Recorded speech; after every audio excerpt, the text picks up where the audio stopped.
When you want to learn English, read, listen, and speak. Do each activity for 30 minutes every day. I never stay in one country for a long time. It gets boring.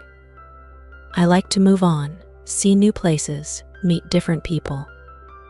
It's a good life most of the time.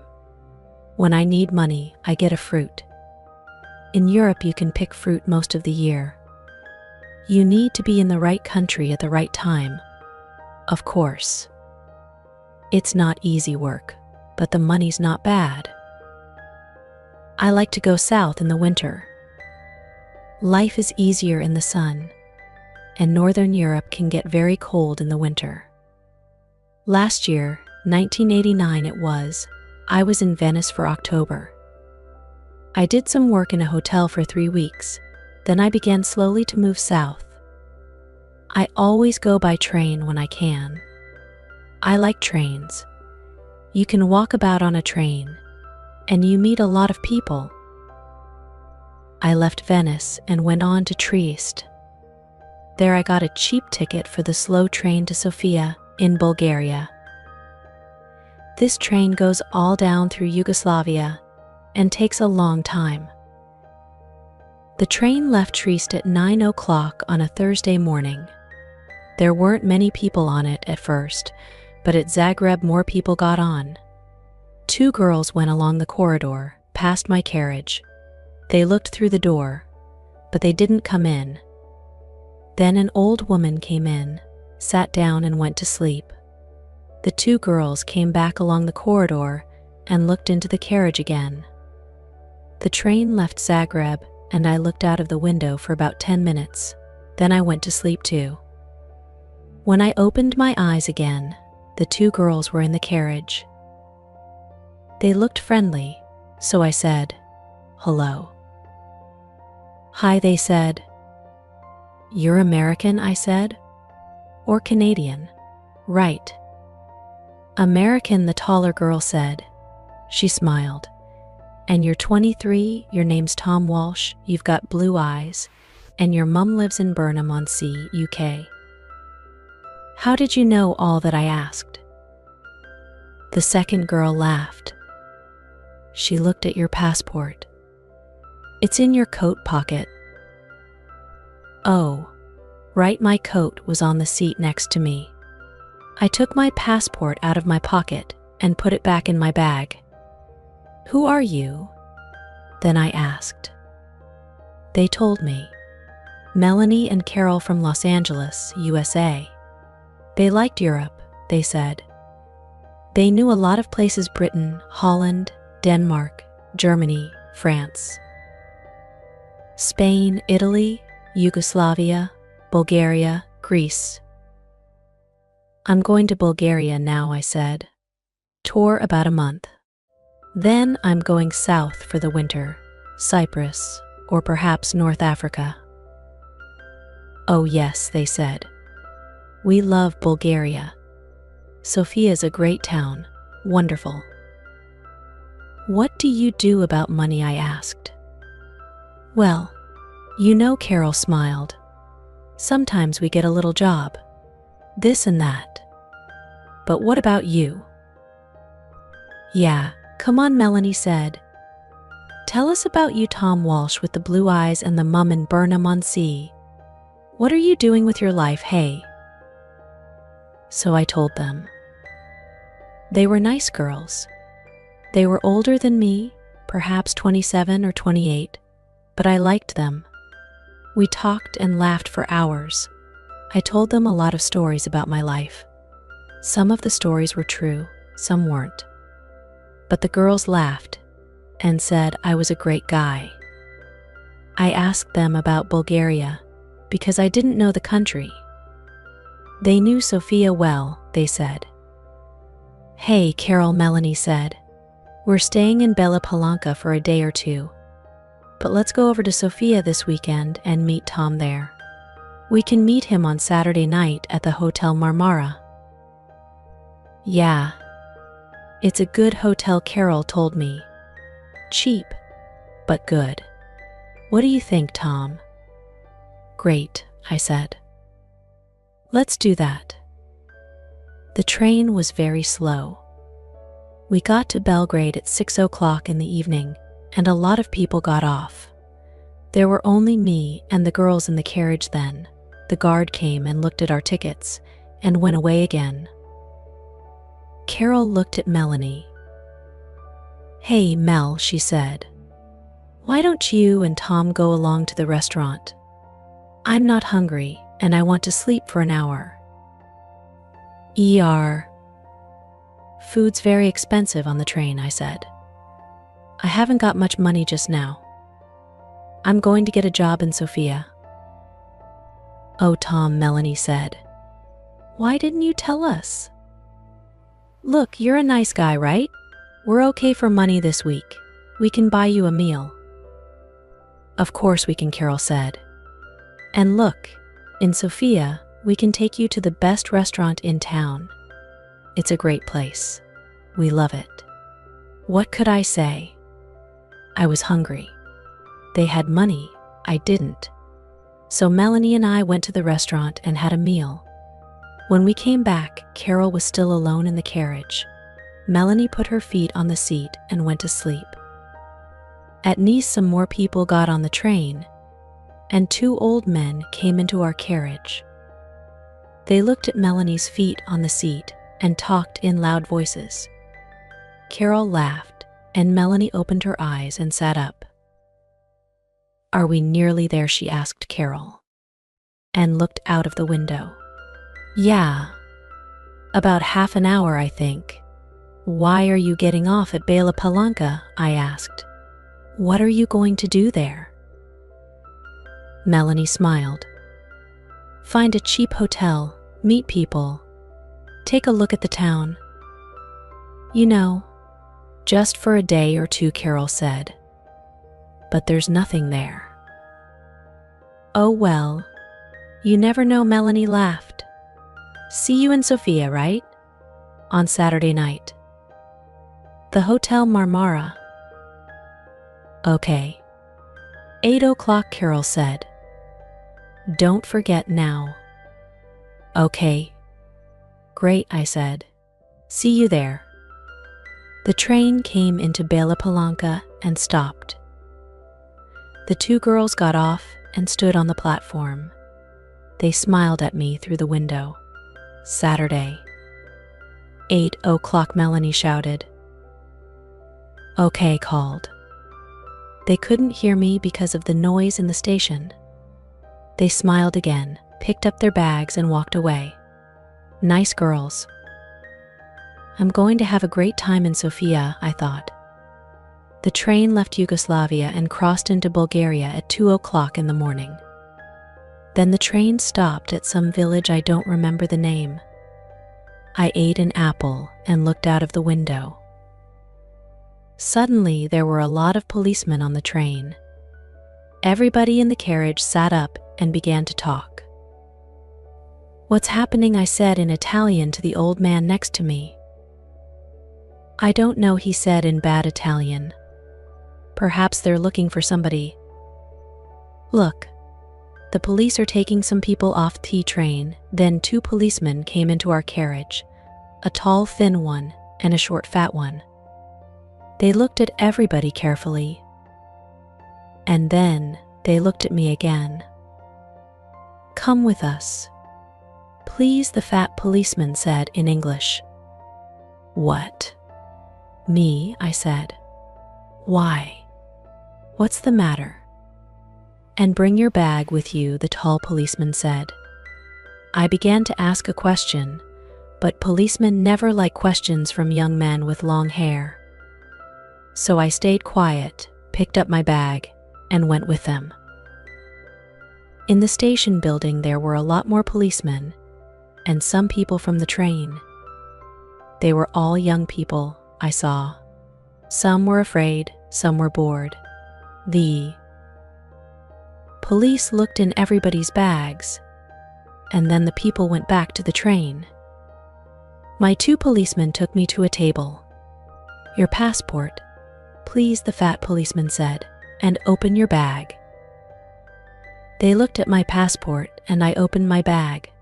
There was a young policewoman with red hair at the next table. She had a nice face, so I smiled at her, and she smiled back. "Ah," the tall policeman said suddenly.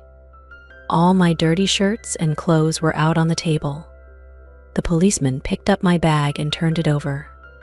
Onto the table, out of my bag, fell packet after packet of us American dollars. Nice, new dollars. $50 notes in big packets. A lot of money. My mouth opened and stayed open. I couldn't find my voice. I was suddenly a very interesting person, and a lot of police ran up to our table and stood behind me. 50,000, 100,000, 150,000. There's $200,000 here, the tall policeman said. What an interesting bag, Mr. Tom Walsh. I found my voice again quickly. But it's not my bag, I shouted. Kay. There was a big, happy smile on that policeman's face. Well, he said, it's got your name on it. Look. So I looked, and of course there was my name, and yes, of course, it was my bag. So how did $200,000 get into my bag? You cannot bring us dollars into this country, the fat policeman said. He had very short gray hair and little black eyes. He didn't smile once. But I didn't bring them, I said quickly. They're not my dollars.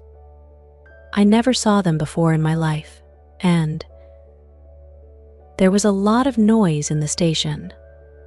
I looked out of the window and saw my train. Slowly, it began to move. Hey! 5, I shouted. That's my train.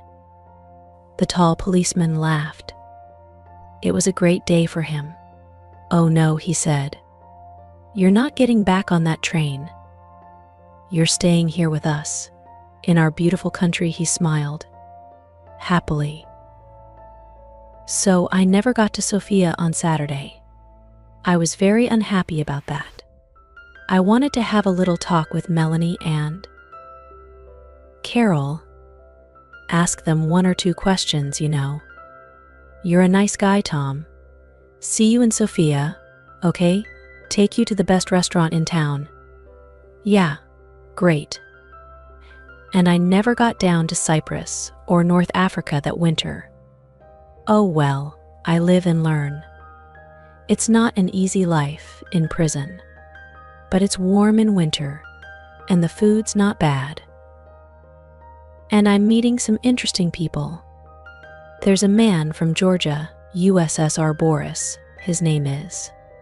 He comes from a place by the Black Sea. He's a great guy. When we get out of here, he and I are going down to Australia. Brisbane, perhaps, or Sydney. Get a job on a ship, start a new life. Yeah, next year's going to be okay.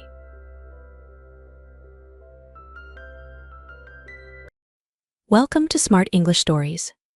Please don't forget to subscribe to our channel for more English stories. Hello everyone. Have you ever wondered how you can improve your English speaking skills?